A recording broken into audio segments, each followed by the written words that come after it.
ਮਾਨਯੋਗ ਗੁਰੂ ਸਾਧ ਸੰਗਤ ਜੀਓ, ਗੁਰਦੇਵ ਦੀ ਫਤਿਹ ਪ੍ਰਵਾਨ ਕਰਨਾ ਹੈ। ਵਾਹਿਗੁਰੂ ਜੀ ਕਾ ਖਾਲਸਾ, ਵਾਹਿਗੁਰੂ ਜੀ ਕੀ ਫਤਿਹ। ਕਾਦਰ ਕਰੀਮ ਨੇ ਆਪਣੀ ਸ੍ਰਿਸ਼ਟੀ ਵਿੱਚ ਇੱਕ ਅਟਲ ਨਿਯਮ ਰੱਖਿਆ ਹੈ ਕਿ ਜਿਹੜੀ ਵਸਤੂ, ਜਿਹੜੀ ਹਸਤੀ ਸਾਨੂੰ ਦਿਖਾਈ ਦੇ ਰਹੀ ਹੈ, ਉਸ ਦਾ ਪਹਿਲੇ ਬੀਜ ਹੁੰਦਾ ਹੈ ਤੇ ਬੀਜ ਤੋਂ ਹੀ ਪਸਾਰਾ ਚੱਲਦਾ ਹੈ। ਚਾਹੇ ਮਨੁੱਖ ਨੇ, ਪਸ਼ੂ ਨੇ, ਪੰਖੀ ਨੇ, ਬਨਸਪਤੀ ਹੈ, ਜੋ ਕੁਝ ਵੀ ਦਿਖਾਈ ਦਿੰਦਾ ਹੈ, ਹਰ ਚੀਜ਼ ਦਾ ਕੁਝ ਮੂਲ ਜ਼ਰੂਰ ਹੈ, ਬੀਜ। ਉਸ ਬੀਜ ਤੋਂ ਫਿਰ ਸ੍ਰਿਸ਼ਟੀ ਚੱਲਦੀ ਹੈ, ਸੰਸਾਰ ਚੱਲਦਾ ਹੈ। ਪ੍ਰੇਰਨਾ ਹੈ ਗੁਰੂ ਗ੍ਰੰਥ ਸਾਹਿਬ ਜੀ ਮਹਾਰਾਜ ਦੀ ਕਿ ਮਨੁੱਖ ਦੀ ਝੋਲੀ ਵਿੱਚ ਧਰਮ ਹੋਵੇ। ਐ ਬੰਦੇ ਤੂੰ ਧਰਮ ਦੀ ਤਲਾਸ਼ ਕਰ, ਤੂੰ ਧਰਮ ਨੂੰ ਪੈਦਾ ਕਰ, ਤੂੰ ਧਰਮ ਨੂੰ ਆਪਣੀ ਝੋਲੀ ਵਿੱਚ ਪਾ। ਪਰ ਸਵਾਲ ਇਹ ਪੈਦਾ ਹੁੰਦਾ ਹੈ, ਧਰਮ ਪੈਦਾ ਕਿਸ ਤਰ੍ਹਾਂ ਹੁੰਦਾ ਹੈ? ਇਹਦਾ ਬੀਜ ਕੀ ਹੈ? ਧਰਮ ਦਾ ਮੂਲ ਕੀ ਹੈ? ਤੋ ਜਗਤ ਗੁਰੂ ਬਾਬਾ ਸਾਹਿਬ ਸ੍ਰੀ ਗੁਰੂ ਨਾਨਕ ਦੇਵ ਜੀ ਮਹਾਰਾਜ ਨੇ ਜੋ ਧਰਮ ਦਾ ਬੀਜ, ਧਰਮ ਦਾ ਮੂਲ, ਧਰਮ ਦੀ ਬੁਨਿਆਦੀ ਰੇਖਾ ਜੋ ਆਪਣੀ ਬਾਣੀ ਵਿੱਚ ਵਰਣਨ ਕੀਤੀ ਹੈ, ਉਹ ਮੈਂ ਅੱਜ ਦੇ ਵਿਚਾਰਾਂ ਵਿੱਚ ਤੁਹਾਡੇ ਸਾਹਮਣੇ ਰੱਖਣੀ ਹੈ। ਉਂਝ ਗੁਰੂ ਗ੍ਰੰਥ ਸਾਹਿਬ ਜੀ ਮਹਾਰਾਜ ਦੀ ਹਰ ਪੰਕਤੀ ਆਪਣੀ ਥਾਂ ਤੇ ਅਗੰਮ ਹੈ, ਅਗੋਚਰ ਹੈ। ਪਰ ਸਾਹਿਬ ਇਸ ਪੰਕਤੀ ਵਿੱਚ ਦੱਸਦੇ ਨੇ ਜੋ ਤੁਹਾਡੇ ਰੋਜ਼ ਪੜ੍ਹਨ ਵਿੱਚ ਆਉਂਦੀ ਹੈ ਵੀ ਧਰਮ ਦਾ ਬੀਜ ਕੀ ਹੈ। ਪੰਕਤੀ ਜਪਜੀ ਸਾਹਿਬ ਦੀ ਹੈ, ਧੌਲ ਧਰਮ दया का पूत, संतोख थाप रखिया जिन सूत। दया का पूत जिहड़ा धर्म है, इहदी मां, इहदी जननी दया है, इहदा जन्म दया तो है। दौल धर्म दया का पूत, संतोख थाप रखिया जिन सूत। अगां थोड़ी व्याख्या करनी है कि मां दया है, पिता कौन है। इशारा कर देता है पिता संतोख है, मां दया है। जिस तरह मूल तो बिना कुछ पैदा नहीं होता, मूल बिना शाखां कद आए, बीज तो बिना कुछ पैदा नहीं होता, दया ते संतोख तो बिना धर्म का जन्म नहीं होता। धर्म का मूल है दया और संतोख। कहते दया विचों सेवा का जन्म होता है और संतोख विचों सिमरन का जन्म होता है। जो दयालु नहीं, सेवा नहीं कर सकेगा, पर जो संतोखी नहीं, सिमरन नहीं कर सकेगा। ते सेवा सिमरन दे उत्ते ही धर्म खड़ा है। ते सेवा ते सिमरन का जन्म होवेगा दया और संतोख। परमात्मा के दो रूप ने, निर्गुण ते सरगुण। तो सेवा करके संसार नाल जुड़ना है, सिमरन करके निरंकार नाल जुड़ना है। टुटना असी किधरों भी नहीं है। परमात्मा के दोवें रूपां नाल जुड़ना है। सेवा तो हीना मनुख संसार नाल नहीं जुड़ सकेगा, और सिमरन तो हीना मनुख निरंकार नाल नहीं जुड़ सकेगा। पर संतोख नहीं ते सिमरन किथे, और दया नहीं ते सेवा किथे। दो पंक्तियां दे मूल जिहड़ी गल है धर्म दी, वो गुरु नानक देव जी महाराज ने वर्णन कर दी है। इसनूं इंज कहण जिवें कूजे विच समुच्चा समुंदर बंद कर देना। धौल धर्म दया का पूत। उपनिषदां ते शास्त्रां विच एक मिथ्यास है कि ये जिहड़ी सृष्टि है, इसनूं एक बैल ने चुकिया है ते वो बैल धौला बैल है।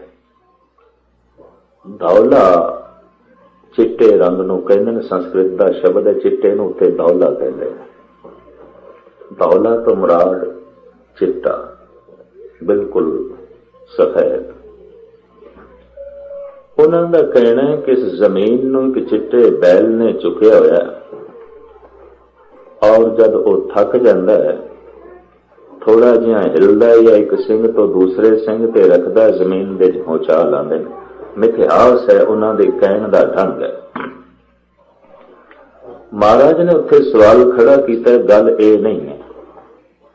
अगर ऐसा कह दईए कि जमीन नूं एक धौले बैल ने चुके है, तो फिर धौला बैल किथे खड़ा है?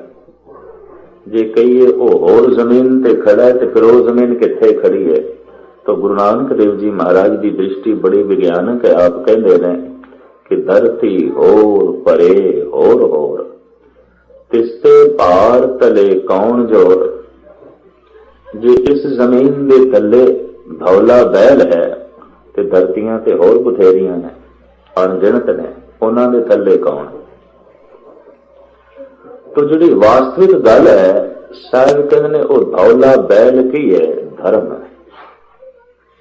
धर्म ने सब कुछ नो चुक रखे, नियम मर्यादा। नियम मर्यादा विच सूरज चंद तारे जमीन आसमान सब खड़े। ते धर्म का जन्म होया प्रभु की दया तो।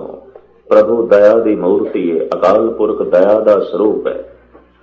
उन्होंने कहा जिथे वो गुरु है, उत्थे कहा प्रसाद। प्रसाद का मतलब दयालु, बख्शिंद।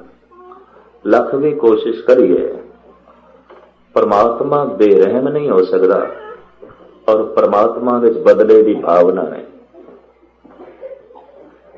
वो प्रसाद है, दयालु है, उसकी दया विचों ये नियम निकले, विधान निकले, धर्म निकले। ते जब मनुख की चेतना के अंदर भी धर्म का जन्म होवेगा, उदों दया करके ही होवेगा, उंज नहीं होवेगा। सीधा कोई मनुख धर्मी नहीं बन सकता, लख भी कोशिश करे।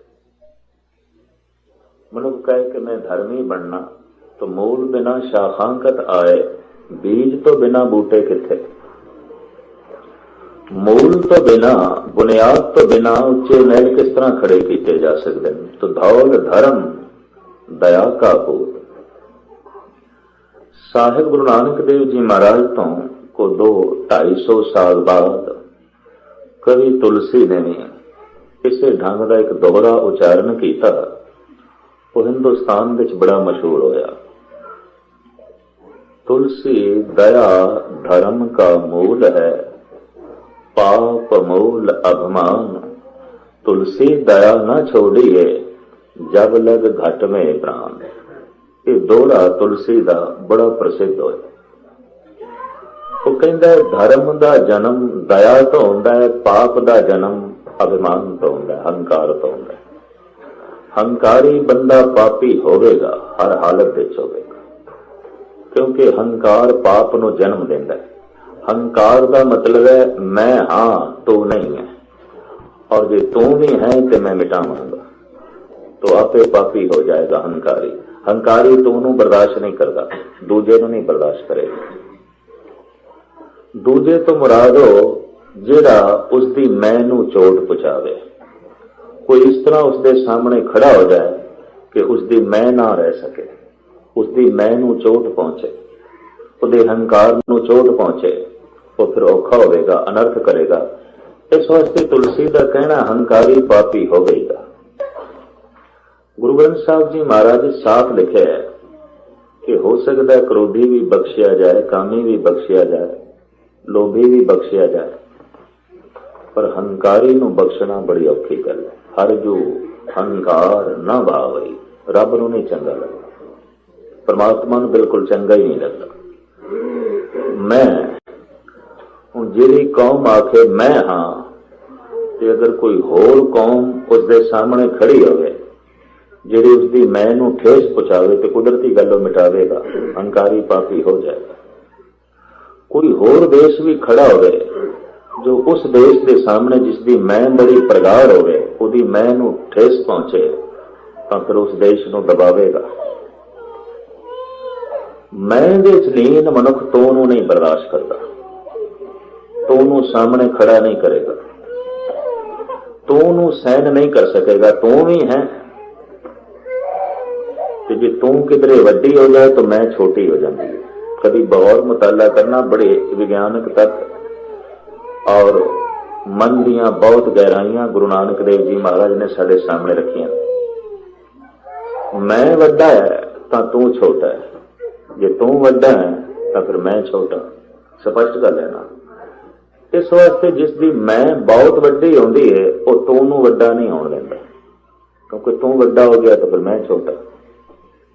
तो तू कोई मुल्क हो सकता है, कोई कौम हो सकती है, हो सकता है, भरा हो सकता है, शरीक हो सकता है, वो तू नूं वड्डा नहीं होण देगा, तू नूं छोटा करेगा।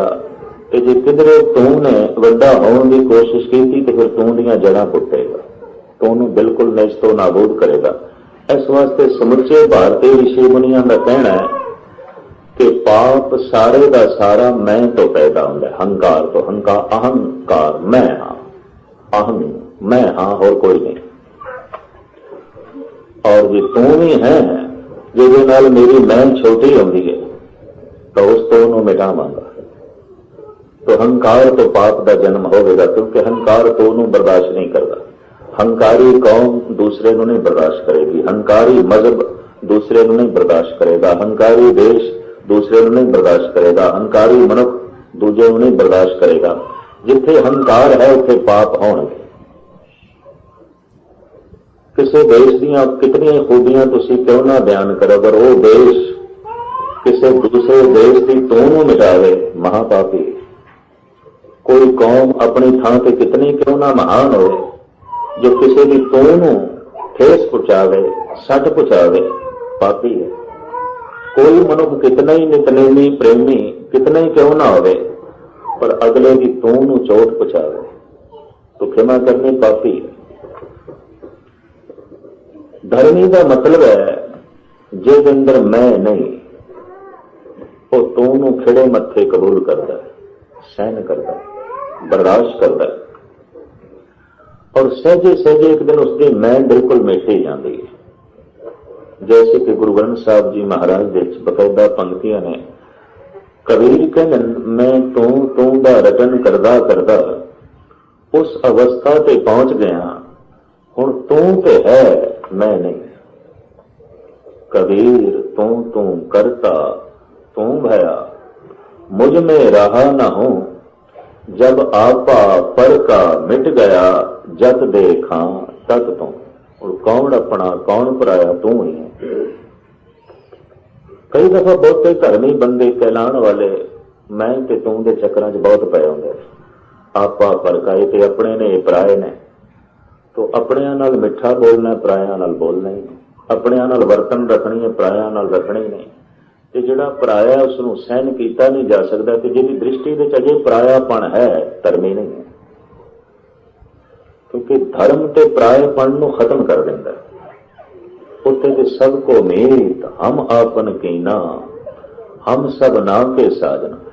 धर्मी मनुख दा सारा जगत सज्जन होवेगा, क्योंकि उसने परमात्मा नूं सज्जन बना रहा। सारा जगत सज्जन है, एक सज्जन सब सज्जना, एक वैरी सब बात। जिसनों सारा संसार दुश्मन दिखाई दे रहा है, अजे उसने परमात्मा नूं सज्जन नहीं बनाया, अजे धर्म की दुनिया च नहीं पहुंचे। इस वास्ते वैरी दिखाई देंदे ने, गलियां दे कख भी वैरी दिखाई देंदे, कदम कदम दे उत्ते वैरी है। एक सूफी फकीर का कहना है, दरख्ते दोस्ती बानिशां के काम में दिल बबार आरत। वो कहता है, हे मित्र दोस्ती दा बूटा ला, मिलाप दा बूटा ला, मित्रता दा बूटा ला, जे तू अपने दिल दा गुबार हौला करना चाहना है, दिल दा बोझ हौला करना चाहना है।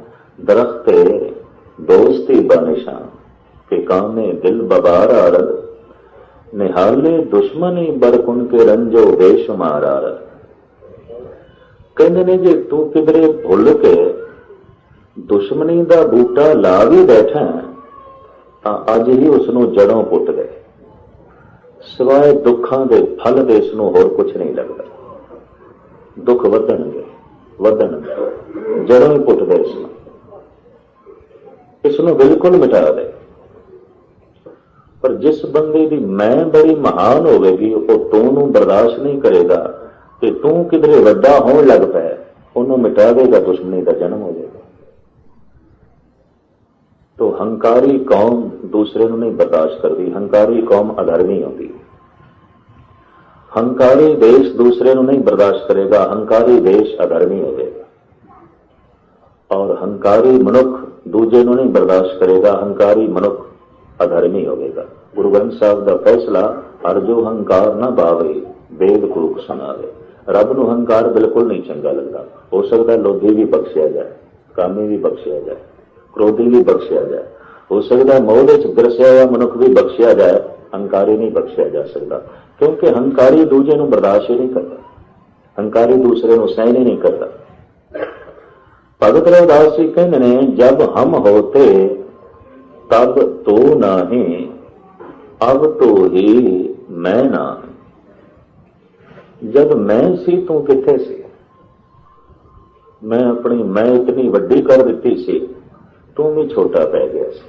मेरा तू छोटा नहीं पिया सी, तू तो मिट गया सी। कईयां दी दुनिया च रब मिट गया है, कईयां दी दुनिया च रब नहीं है। अपनी मैं इतनी वड्डी कर ली है, गुरु की है कुछ भी नहीं, रब की है कुछ भी नहीं, परमात्मा की है कुछ भी नहीं, इतनी वड्डी कर ली। हालांकि ये मैं उसकी है मिथ्या। अरबी विच बड़ी सोहनी कहावत है, मुहम्मद साहब अक्सर हंकारी मनुखा नूं सुनाया करते सन भी सूरज चढ़िया सवेरे ते एक लोमड़ी देखती है खड़े होके पीछे अपना साया, कहती मैं तो इतनी वड्डी उठती है कुछ भी नहीं, हाथी की होता कुछ भी नहीं, मैं तो बहुत वड्डी हाँ, बहुत वड्डी हाँ, मेरे वर्गा कौन है? रूहे जमीन ते होर मेरे वर्गा कोई जानवर नहीं, मैं इतनी वड्डी हूं। साया बहुत दूर तक जाती है, पीछे सूरज हो गया। मनुख का मैं बस एक झूठी छाया है और कुछ नहीं। सहजे सहजे ज्यों सूरज ऊपर चढ़न लगा, छाया छोटी होने लगी,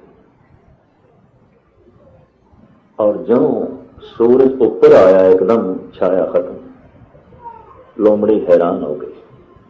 मुहम्मद साहब अपने अनुयायियों नूं, अपने निकटवर्तियों नूं कहंदे सन, परमात्मा मनुख बिल्कुल पिछे रखते है तो मनुख की मैं इतनी वड्डी हो जाती जिवें लोमड़ी का साया। वो कहंदा मेरे वर्गा भी है कोई होर? कोई नहीं। वो सिर्फ इस वास्ते कहंदा जो रब नूं उसने पिछे रखे। पर इनू कौन दसे ये जिहड़ी तेरी मैं दी साया है, ये भी सूरज करके ही है, ये भी परमात्मा ही करके है, तेरी हौम ते उस करके है। सहजे सहजे जो मनुख परमात्मा नाल अपना सीधा संबंध जोड़ता है, मैं मिटन लगदी है। कि जब बिल्कुल सूरज सिर ते ही आ जाए, परमात्मा का प्रकाश दसम द्वार विच हो जाए, मनुख दी मैं खत्म, छाया खत्म। मैं तो सिर्फ छाया है। पर इतनी मैं अर्ज करा जिसकी मैं बहुत वड्डी हो गई, वो तो तू नहीं बर्दाश्त करेगा। तो तुलसी ने कह दिता, पाप का जन्म होंदा है पाप मूल अभिमान। पाप का जन्म हंकार तक। बड़ा सरल जिहा ये दोहरा है, पर हिंदुस्तान विच बड़ा प्रचलित हो गया। ते धर्म का बीज की है? जे समुचे पाप का बीज हंकार है, हंकारी पुनीत नहीं हो सकता। ਉਹਦੇ ਕੀਤੇ ਹੋਏ ਦਾਨ ਵਿੱਚੋਂ ਵੀ ਹੰਕਾਰ ਦੀ ਬੂ ਹੋਵੇਗੀ, ਉਹਦੀ ਕੀਤੀ ਹੋਈ ਸੇਵਾ ਵਿੱਚੋਂ ਵੀ ਹੰਕਾਰ ਦੀ ਬੂ ਹੋਵੇਗੀ। ਕਿ ਜਿਸ ਸੇਵਾ ਨਾਲ ਹੰਕਾਰ ਜੁੜਿਆ ਹੈ ਉਹ ਸੇਵਾ ਨਹੀਂ, ਉੱਤੇ ਕੋਈ ਵਪਾਰ ਹੋਵੇਗਾ ਜਿਹਦੇ ਵਿੱਚ ਬੂ ਹੋਏਗੀ। ਹੰਕਾਰੀ ਦਾ ਸਭ ਕੁਝ ਪਾਪ ਹੋਵੇਗਾ, हंकारी का कुछ भी पुण्य नहीं होगा, चाहे कुछ भी करे। और मैं इतनी अर्ज कर रहा, दयालु मनुख का सब कुछ पुण्य होगा जो कुछ भी करे। धौल धर्म दया का पूत। धर्म का जन्म है दया तो, दया जन्म देंदी है सेवा। संतोख था प्रख्या जन सोत। व्याख्या बड़ी लंबी चौड़ी है, पर जो मैं इस वक्त निशाना मिथ्या मैं थोड़े सामने रखा। संतोख धर्म का पिता, जिसने एक सूत्र दे समुचे जगत नूं परो के रखा है। संतोख ना होवे, एक सूत दे समुचे जगत नूं परो के रखना बड़ी औखी गल है। संतोखी मनुख सिमरन करेगा और सिमरन के आसरे ते समुचा संसार उसनों निरंकार दे परोया प्रतीत होवेगा।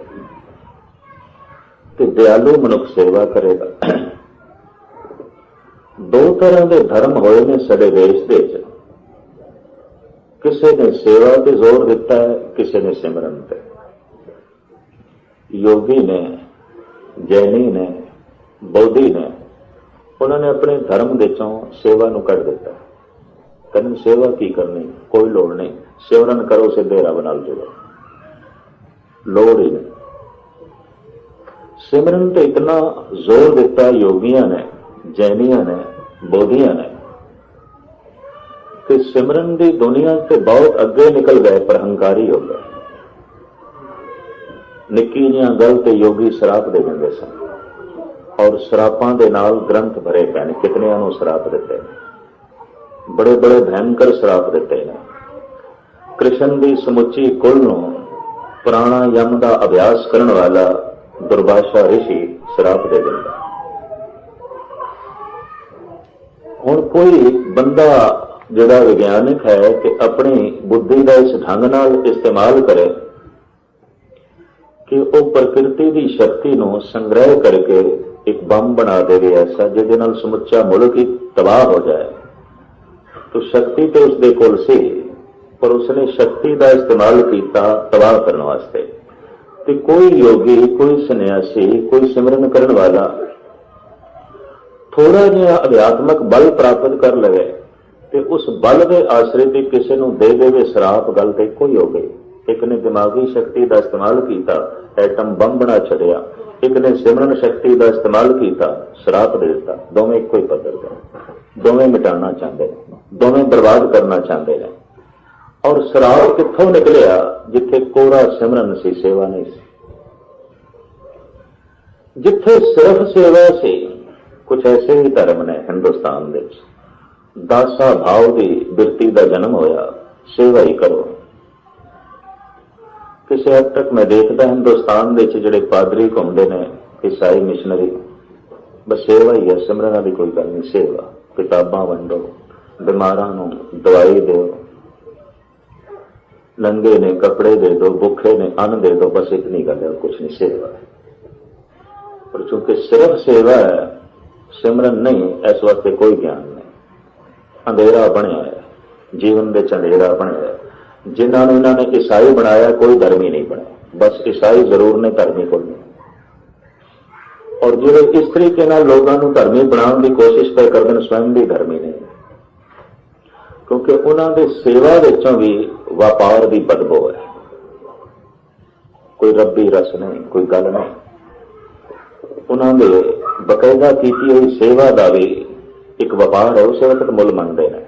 बई तू खुदा का पुत्र मन ले ईसा ने, वो खुदा का पुत्र है, ते बाकी दुनिया शैतान की पुत्र है। जे वो खुदा का पुत्र है तो बाकी कौन ने?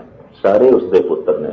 एक पिता एकस के हम बारक, तू मेरा गुरहाई, ये जरूरत वो नहीं करेंगे कि सारे खुदा के बच्चे ने, सारे एक परमात्मा के पुत्र ने, ये आखण की जरूरत नहीं करेंगे। फिर हजरत ईसा की जो है हस्ती रह जाएगी। जो सारे ही खुदा के पुत्र ने, तो ये आखण का मान जिहड़ा उन्होंने वो चूर हो जाता है कि हजरत ईसा खुदा का पुत्र है, खुदा का बेटा है, सारे खुदा के बेटे हैं, खुदा तो बिना और की है। पर चूंकि उन्होंने सेवा खड़ी है व्यापार पे, इस वास्ते इस सेवा ने कोई क्रांति नहीं लियांदी, कोई जिंदगी च रस पैदा होया होवे, कोई आनंद पैदा होवे, ये नहीं है। दूसरे पासे ने सारे देश के योगी बुद्धिस्ट जैन ने बहुत सिमरन है, बड़ा सिमरन है, सारा सारा दिन जाप है, सारा सारा दिन मंत्रों का रटन है, बल्कि कई दफा सारी सारी रात मंत्रों का रटन है। बड़ी गल है, पर सेवा नहीं। इस वास्ते हंकार बड़ा, क्रोधी बड़े, निक्की जिहियां गल ते श्राप देंगे, निक्की जिहियां गल ते आपे तो बाहर हो जाएंगे। सिमरन इतना, फिर इतने तत्ते क्यों? सेवा कोई नहीं। जिंदगी का जो संतुलन कायम रहिंदा है वो सेवा ते सिमरन नाल। जिवें एक पंख दे नाल पंछी उड़ नहीं सकता, दो पंख चाहिए ने। ਮਨੁੱਖ ਦੀ ਆਤਮਾ ਨੇ ਪ੍ਰਮਾਤਮਾ ਤੱਕ ਪਹੁੰਚਣਾ ਦੋ ਪੰਖਾਂ ਦੇ ਆਸਰੇ ਤੇ, ਉਹ ਨੇ ਸੇਵਾ ਤੇ ਸਿਮਰਨ। ਨਿਕਸਰੇ ਪੰਖੀ ਸਿਮਰਨ ਹਰ ਪਾਂਖ, ਸਾਹਿਬ ਗੁਰੂ ਅਰਜਨ ਦੇਵ ਜੀ ਮਹਾਰਾਜ ਦੀ ਬਾਣੀ ਹੈ। ਬਈ ਐ ਪੰਛੀ ਤੂੰ ਤੇ ਖੂਹ ਵਿੱਚ ਪਿਆ, ਬ੍ਰਹਮ ਕੀ ਖੋਈ ਤ੍ਰਿਸ਼ਨਾ ਰਸ ਪੰਕਜ, ਅਤ ਤੀਖਣ ਮੋਹ ਕੀ ਫਾਸ, ਤੂੰ ਭਰਮ ਦੇ ਖੂਹ ਵਿੱਚ ਡਿੱਗਿਆ ਹੋਇਆ, ਬੜਾ ਮੋਹ ਦਾ ਚਿੱਕੜ ਹੈ, ਉਸੇ ਵਿੱਚ ਹੀ ਤੂੰ ਗਰਸਿਆ ਹੋਇਆ, ਉੱਡਣ ਦੀ ਕੋਸ਼ਿਸ਼ ਕਰ। ਕਿਵੇਂ ਉੱਡੇ? ਦੋ ਪੰਖ ਲਾ ਲੈ ਸੇਵਾ ਸਿਮਰਨ ਦੇ, ਪਹੁੰਚ ਜਾਏਗਾ ਪ੍ਰਮਾਤਮਾ ਦੇ ਦੇਸ਼, ਈਸ਼ਵਰ ਦੇ ਦੇਸ਼। ਇੱਕ ਪੰਖ ਦੇ ਨਾਲ ਉਡਾਰੀ ਨਹੀਂ ਲਾਈ ਜਾ ਸਕਦੀ, ਸਿਰਫ ਸੇਵਾ ਕਰਕੇ ਮਨੁੱਖ ਰੱਬ ਤੱਕ ਨਹੀਂ ਪਹੁੰਚ ਸਕਦਾ। ਕਰੀ ਜਾਏ ਕੋਈ ਸੇਵਾ ਸਿਮਰਨ ਨਹੀਂ, ਤੇ ਸਿਰਫ ਸਿਮਰਨ ਨਾਲ ਵੀ ਗੱਲ ਨਹੀਂ ਬਣੇਗੀ। ਇਸ ਵਾਸਤੇ ਸਾਹਿਬ ਗੁਰੂ ਨਾਨਕ ਦੇਵ ਜੀ ਮਹਾਰਾਜ ਨੇ ਦਇਆ ਤੇ ਸੰਤੋਖ ਨੂੰ ਧਰਮ ਦੇ ਮਾਂ-ਬਾਪ ਦੱਸੇ ਨੇ। ਦਇਆ ਮਾਂ ਹੈ ਔਰ ਸੰਤੋਖ ਪਿਤਾ ਹੈ। ਸੰਤੋਖੀ ਮਨੁੱਖ ਦੇ ਅੰਦਰੋਂ ਸਿਮਰਨ ਦਾ ਜਨਮ ਹੋਵੇਗਾ, ਉਹ ਹੀ ਰੱਬ ਨੂੰ ਯਾਦ ਕਰ ਸਕੇਗਾ, ਕਿਉਂਕਿ ਸੰਤੋਖ ਨਹੀਂ ਤਾਂ ਸੰਸਾਰ ਦੀ ਯਾਦ ਕਰੇਗਾ, ਕੁਝ ਹੋਰ ਹੀ ਹੋਰ ਯਾਦ ਕਰਦਾ ਰਹੇਗਾ। ਸੰਤੋਖ ਦਾ ਮਤਲਬ ਹੈ ਸੰਸਾਰ ਤੋਂ ਸੰਤੁਸ਼ਟ। ਜੈਸਾ ਸੰਸਾਰ ਹੈ ਔਰ ਸੰਸਾਰ ਦਾ ਜਿਹੜਾ ਹਿੱਸਾ ਮੇਰੇ ਕੋਲ ਹੈ, ਠੀਕ, ਉਹ ਫਿਰ ਸਿਮਰਨ ਕਰੇਗਾ। ਤੇ ਜਿਹੜਾ ਸੰਸਾਰ ਤੋਂ ਰਜਿਆ ਨਹੀਂ, ਸੰਤੁਸ਼ਟ ਨਹੀਂ ਹੋਇਆ, ਮੁਸ਼ਕਿਲ ਹੈ ਸਿਮਰਨ ਕਰੇ।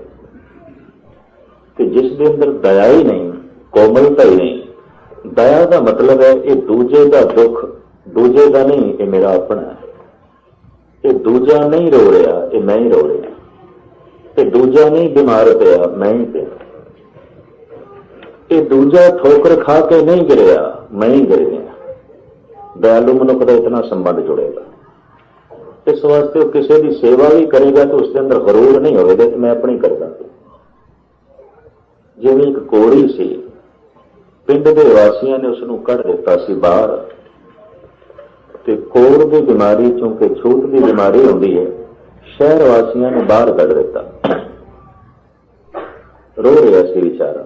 ਗੁਰੂ ਨਾਨਕ ਦੇਵ ਜੀ ਮਹਾਰਾਜ ਕੋਲ ਦੀ ਲੰਘੇ, ਸਾਰੀ ਰਾਤ ਉਸ ਜੋਗੀ 'ਚ ਰਹੇ, ਉਸ ਕੋੜੀ ਦੇ ਕੋਲ ਰਹੇ, ਉਹਨੂੰ ਪ੍ਰਮਾਤਮਾ ਦੇ ਗੀਤ ਸੁਣਾਏ। ਬਲਕਿ ਜਨਮ ਸਾਖੀ 'ਚ ਐਸਾ ਲਿਖਿਆ ਹੈ, ਜੈ ਤਨ ਬਾਣੀ ਵਿਸਰ ਜਾਏ, ਜੋ ਪੱਕਾ ਰੋਗੀ ਵਿਲ ਲਾਏ। ਇਹ ਸ਼ਬਦ ਪਾਤਸ਼ਾਹ ਨੇ ਉੱਥੇ ਉਚਾਰਨ ਕੀਤਾ ਸੀ। ਮਰਦਾਨੇ ਨੇ ਰਬਾਬ ਛੇੜੀਏ, ਸਤਿਗੁਰ ਇਹ ਰਾਗ ਗਾਉਂਦੇ ਨੇ, ਸ਼ਬਦ ਗਾਉਂਦੇ ਨੇ। ਕੋੜੀ ਨੂੰ ਚੈਨ ਪਿਆ, ਨੀਂਦ ਆ ਗਈ, ਸਤਿਗੁਰ ਉਸਦੇ ਸੀਸ ਤੇ ਹੱਥ ਰੱਖਦੇ ਨੇ ਔਰ ਕਹਿੰਦੇ ਨੇ, ਪ੍ਰਭੂ ਤੈਨੂੰ ਯਾਦ ਆਵੇ। ਤੇ ਜਿਸ ਕੋੜੀ ਨੂੰ ਵੀ ਪ੍ਰਮਾਤਮਾ ਯਾਦ ਆ ਜਾਏ, ਕੋੜੀ ਕਿੱਥੇ ਰਹਿੰਦਾ? ਤੇ ਜਿਸ ਕੋੜੀ ਦੇ ਕੋਲ ਗੁਰੂ ਨਾਨਕ ਬੈਠ ਜਾਣ ਤੇ ਰੱਬ ਦਾ ਗੀਤ, ਰੱਬ ਦਾ ਕੀਰਤਨ ਸੁਣਾਉਣ, ਉਹਦੇ ਤੇ ਭਾਗ ਜਾਗਦਾ। ਐਸਾ ਕਿਉਂ? ਗੁਰੂ ਨਾਨਕ ਦਾ ਹਿਰਦਾ ਦਇਆ ਦੀ ਮੂਰਤੀ ਹੈ। ਚਾਹੇ ਕੋੜੀ ਹੈ, ਇੱਕ ਠੱਗ ਹੈ, ਉਸ ਤੇ ਵੀ ਦਇਆ ਆਉਂਦੀ ਹੈ ਸਤਿਗੁਰੂ ਨੂੰ। ਉਹ ਮਨ ਕਰਕੇ ਭਟਕਿਆ ਹੋਇਆ ਮਨੁੱਖ ਹੈ, ਠੋਕਰਾਂ ਖਾ ਰਿਹਾ, ਉਸ ਤੇ ਵੀ ਸਤਿਗੁਰੂ ਦੇਵ ਜੀ ਮਹਾਰਾਜ ਦਇਆ ਦੀ ਦ੍ਰਿਸ਼ਟੀ ਕਰਦੇ ਨੇ। ਧੌਲ ਧਰਮ ਦਇਆ ਕਾ ਭੂਤ, ਸੰਤੋਖ ਥਾਪ ਰਖਿਆ ਜਨ ਸੂਤ। ਹੁਣ ਇੱਕ ਹੋਰ ਮੈਂ ਬੁਨਿਆਦੀ ਗੱਲ ਕਰਾਂ। ਧੌਲ ਕਹਿੰਦੇ ਨੇ ਚਿੱਟੇ ਨੂੰ, ਤੇ ਧਰਮ ਦਾ ਰੰਗ ਪਾਤਸ਼ਾਹ ਚਿੱਟਾ ਕਹਿੰਦੇ ਨੇ। ਧੌਲ ਧਰਮ ਦਇਆ ਕਾ ਭੂਤ, ਬਈ ਧਰਮ ਦਾ ਰੰਗ ਚਿੱਟਾ ਰੰਗ। ਗੁਰੂ ਗ੍ਰੰਥ ਸਾਹਿਬ ਜੀ ਮਹਾਰਾਜ ਦੇ ਵਿੱਚ ਕੁਝ ਰੰਗਾਂ ਦਾ ਜ਼ਿਕਰ ਹੈ, ਇਹਨੂੰ ਬੰਦੀ ਕਰੋ। ਗੁਰੂ ਗ੍ਰੰਥ ਸਾਹਿਬ ਜੀ ਮਹਾਰਾਜ ਦੇ ਅੰਦਰ ਕੁਝ ਰੰਗਾਂ ਦਾ ਜ਼ਿਕਰ ਹੈ, ਰੰਗ, ਔਰ ਉਹ ਰੰਗ ਨੇ ਅਧਿਆਤਮਕ। ਇੱਕ ਨਹੀਂ, 5-7 ਰੰਗਾਂ ਦਾ ਜ਼ਿਕਰ ਹੈ, ਉਹ ਮੈਂ ਤੁਹਾਡੇ ਸਾਹਮਣੇ ਰੱਖਾਂ। ਸਾਹਿਬ ਗੁਰੂ ਨਾਨਕ ਦੇਵ ਜੀ ਮਹਾਰਾਜ ਦਾ ਐਸਾ ਖਿਆਲ ਹੈ ਕਿ ਜਿਸ ਵਕਤ ਮਨੁੱਖ ਦੇ ਅੰਦਰ ਸਹਿਜੇ ਸਹਿਜੇ ਧਰਮ ਵੱਧਦਾ ਹੈ, ਉਹਦੇ ਅੰਦਰ ਇੱਕ ਚਿੱਟੇ ਰੰਗ ਦੀ ਧਾਰੀ ਬਣੇਗੀ। ਤੇ ਐਸਾ ਮਨੁੱਖ ਬਾਹਰੋਂ ਚਿੱਟੇ ਰੰਗ ਤੋਂ ਬੜਾ ਪ੍ਰਭਾਵਿਤ ਹੋਵੇਗਾ। ਚਿੱਟਾ ਰੰਗ ਉਸ ਨੂੰ ਬੜਾ ਪਿਆਰਾ ਲੱਗੇਗਾ। ਹਿੰਦੁਸਤਾਨ ਦੇ ਬਹੁਤ ਸਾਰੇ ਸਾਧੂਆਂ ਨੇ ਜੇ ਚਿੱਟੇ ਰੰਗ ਦੇ ਕੱਪੜੇ सिर्फ साधुआं ते तपेश्वरां दे भेख समझ के पहनने शुरू कीते तां ओह निरा पखंड नहीं सी, ਉਹਦੇ 'ਚ कुछ गल सी। अंदर कुछ चिट्टे रंग की धारी बनी सी। ते हुण ते इस गल नूं मनोविग्यानियां ने भी मन लिया है कि बाहरों जिहड़ा रंग बहुता मनुख नूं प्रभावित करे उस तो उसदियां मन दियां रुचियां पढ़ियां जा सकदियां। वो कित्थे खड़ा है, ਉਹਦੀ रुचि की है। 10-15 रंग अगों पए ने ते जिहड़ा रंग बहुता प्यारा लगे, बहुता प्रभावित करे, सियाणे कहन उस तो उस मनुख दियां मन दियां रुचियां पढ़ियां जा सकदियां। गुरु नानक देव जी महाराज ने अपनी बाणी च कुछ रंगां दा जिक्र कीता। चिट्टा रंग, लाल रंग, काला रंग, नीला रंग। और किधरे किधरे गुरबाणी विच, दसम ग्रंथ विच, भाई साहब भाई नंद लाल की रचना विच पीले रंग का जिक्र है, केसरी रंग का।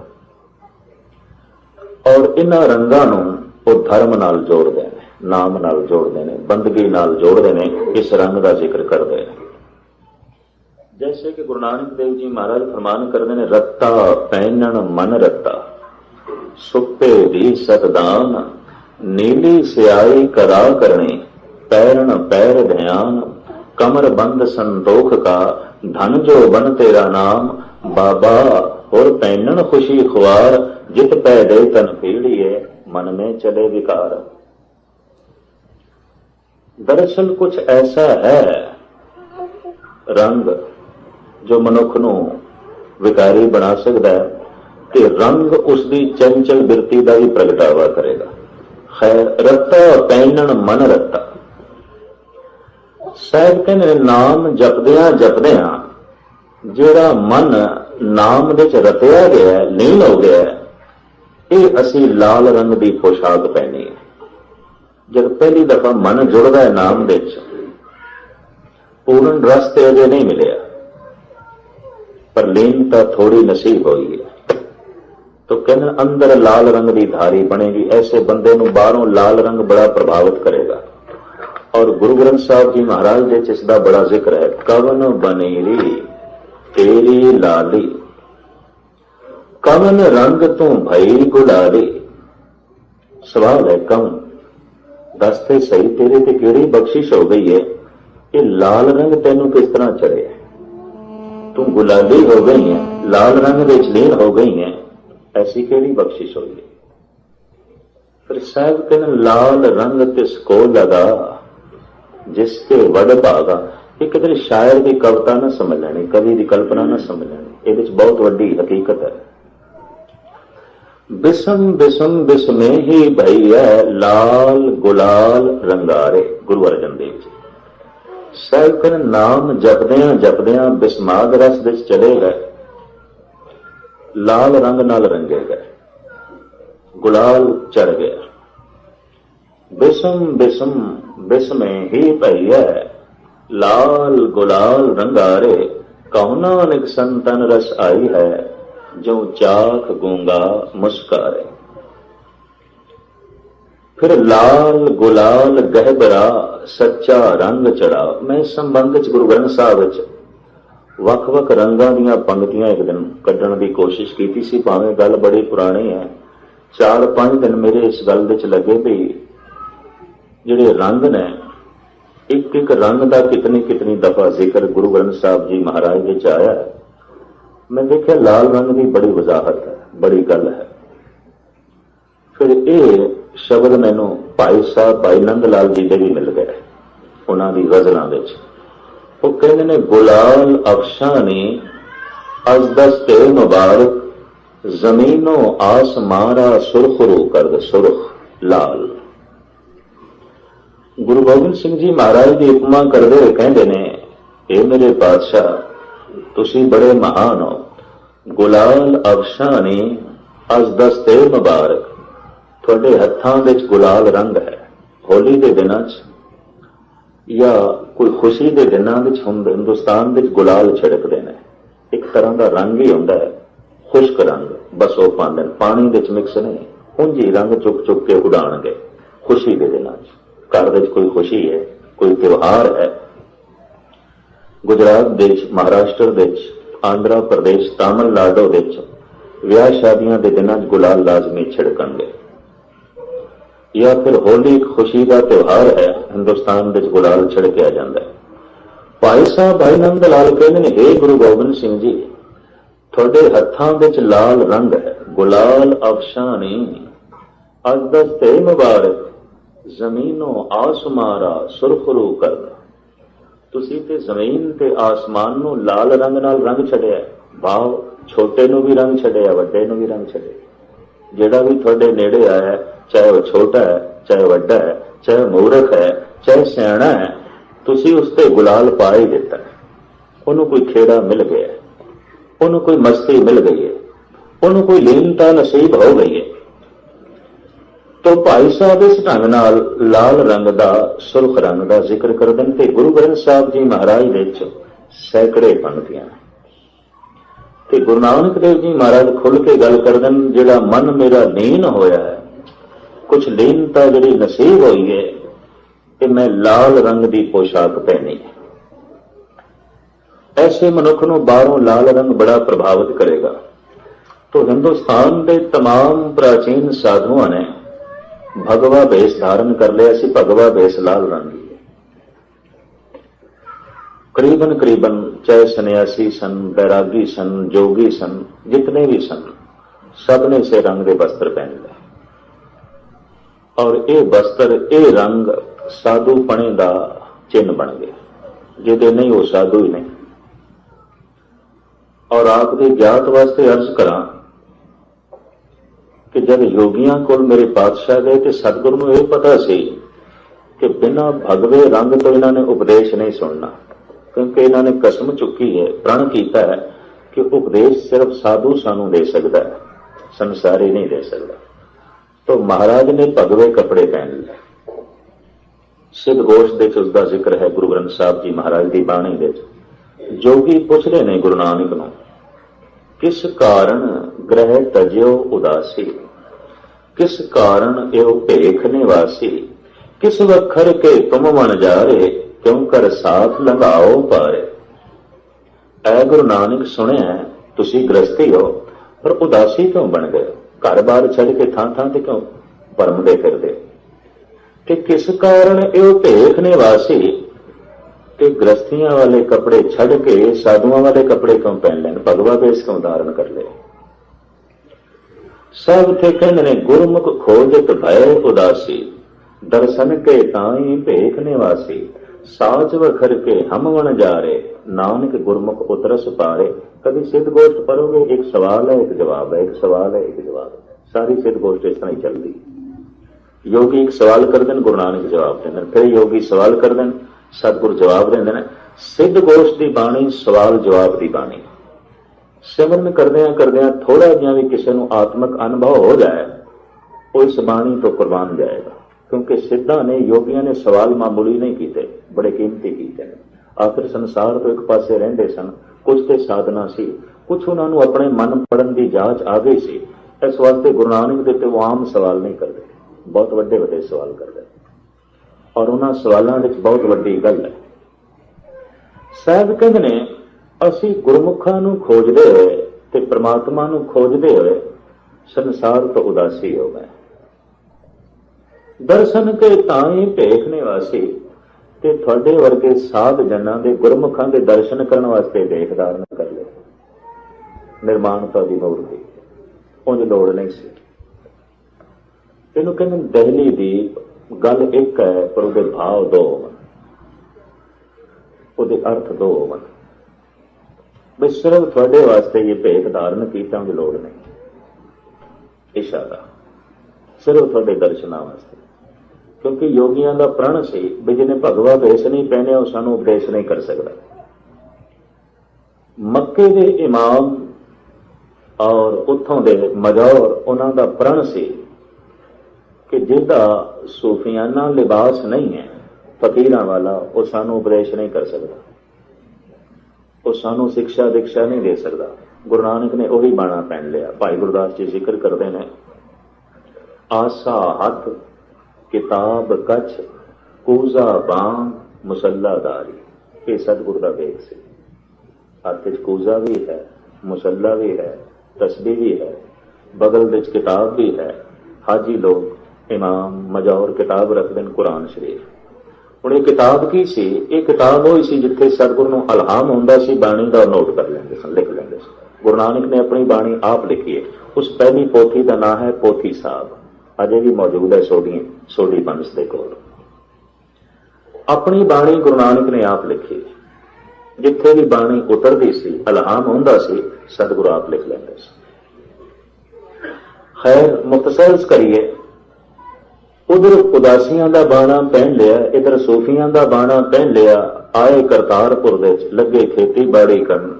भाई साहब भाई गुरदास जी लिखते हैं, बाबा आया करतारपुर भेख उदासी सगल उतार, पैर संसारी कपड़े मंजी बैठ किया अवतार। गृहस्थियां वाले कपड़े पा ले, सूफियां वाले चुक के परे सुटे, उदासियां वाले चुक के परे सुटे। हुण गृहस्थियां नूं उपदेश करना, हुण गृहस्थियां नूं समझाना। कोई लोड़ नहीं मैनूं पगवे टेकदी, कोई लोड़ नहीं मैनूं सूफियां वाले कपड़े पहनण दी।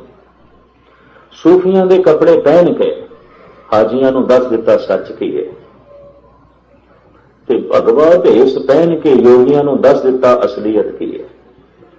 अगर अंदरों मन रंगया नहीं गया, रत्ता नहीं, ते बालों लाल रंग की पोशाक पहन ली, पखंड झूठ है। और मैं इतनी अर्ज करदे हां, कपड़ियां का जो रंग है, अगर कोई प्रभावित अंदरों होया है मनुख उस रंग तो और बने हैं तां ते गल ठीक, वो पखंड नहीं करता। पर अंदर कोई गल नहीं है ते बाहरों वो जामा पहन लिया जिहड़ा जामा साधुआं दा होवे, संतां दा होवे, महापुरुषां दा होवे, वो पखंड है। रत्ता पहनण मन रत्ता, साहिब कहने जिहड़ा साडा मन प्रभु दे लीन होण लगा है, रत्ता गया है, ये असी लाल रंग की पोशाक पहनी है ते बड़ा जिक्र है, लाल गुलाल गहबरा सच्चा रंग चढ़ा। ऐ बंदे इस लाल रंग नूं चढ़ा, ते जिन्हों चढ़ जाता है, गुरु अर्जन देव जी कहनों ते बड़ा खुशकिस्मत है। लाल रंग तिसको लगा जिसके वड भागा। इस लाल रंग नूं राम दा रंग भी कहा गुरु अर्जन देव जी महाराज ने। राम रंग कदे उधर ना जाए, गुरु पूरा जिस दे बुझाए। सुते दी सतदान, सतदान परोपकारी बिरती ते उच्चा इखलाक, सुलापुन बिरती, सेवा वाली बिरती। ये जब सिमरन करदियां करदियां अंदर पैदा हो जाए सुते दी, साहब कहते हैं उसके अंदर सफेद रंग की धारी बनेगी। पर ऐसा बंदा चिट्टे रंग तो बहुता प्रभावित होगा।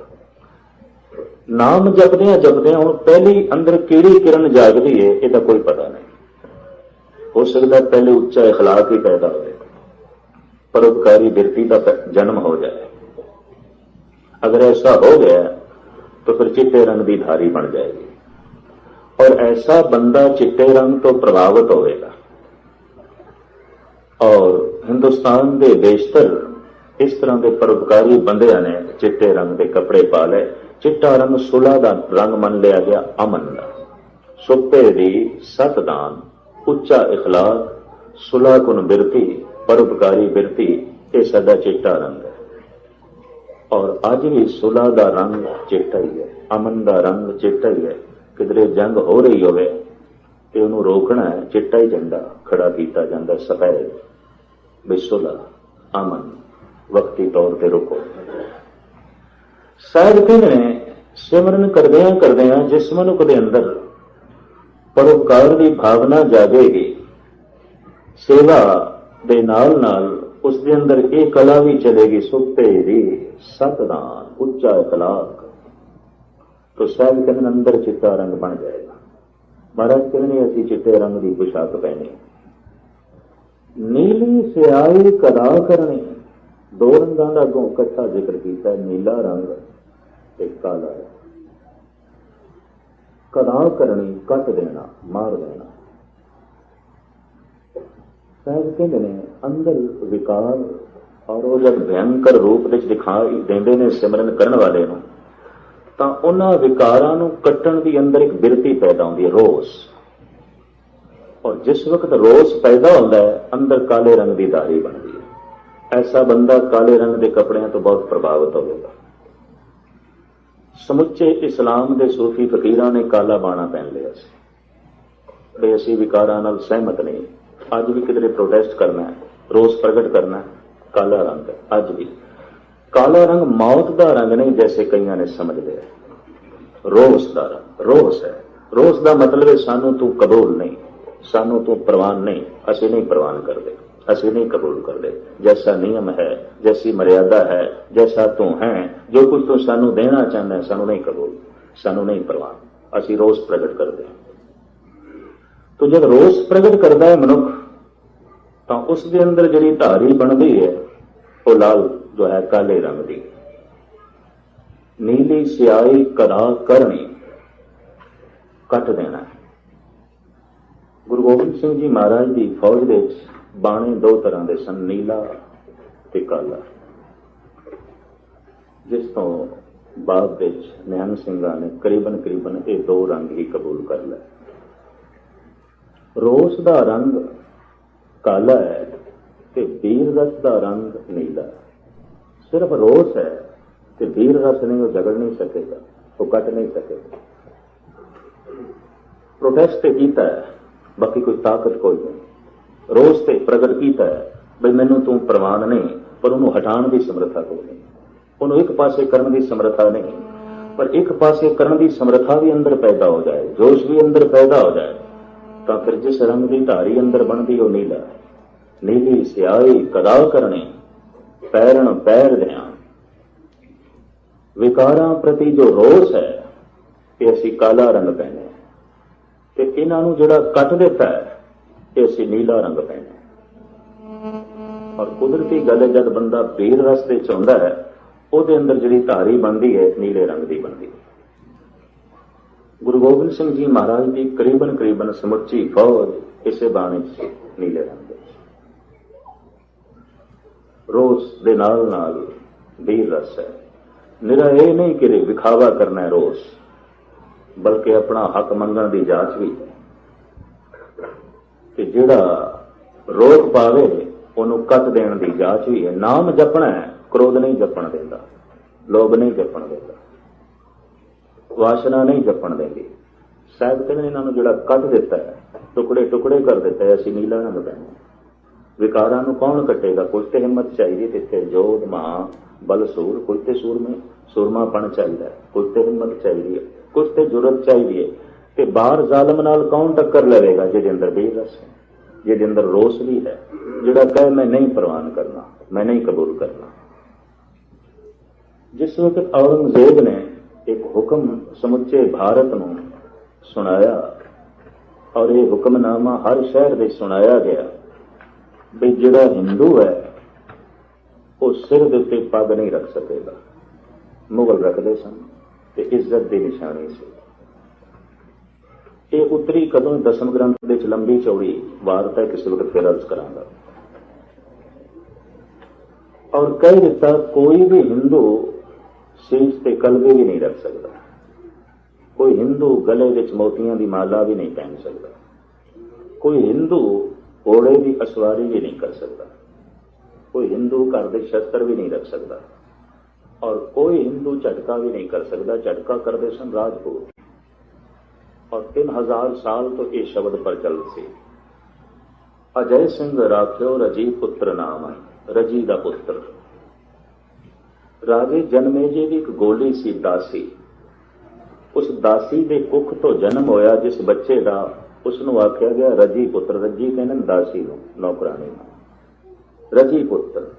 रजी पुत्र तो शब्द चलिया राजपूत, रजी पुत्र, दासी दे पुत्र, नौकरानी दी औलाद, रजी पुत्र। रजी का जिहड़ा पुत्र सी, दासी का जिहड़ा पुत्र सी, राजे जनमेजे ने उसका नाम रखा अजय सिंह। उस दिन तो सिंह शब्द की प्रथा चली, गालबन अज तो 2500 साल पहले। अजय सिंह राख्यो रजी पुत्र नाम। महाभारत इसका बड़ा जिक्र है, जो गाथा ऋषि वेद व्यास जी ने लिखी है। औरंगजेब नूं इत्थों भी चिड़ हो गई भी कोई हिंदू अपने नाम के नाल सिंह नहीं जोड़ सकता, सिंह शेर कतई नहीं। और कोई हिंदू झटका नहीं कर सकता, शस्त्र नहीं रख सकता, घोड़े की सवारी नहीं कर सकेगा, शीश पे कलगी नहीं ला सकेगा और सिर पे दस्तार भी नहीं बन सकेगा। और कोई हिंदू संस्कृत नहीं पढ़ेगा, फारसी पढ़ेगा, अरबी पढ़ेगा।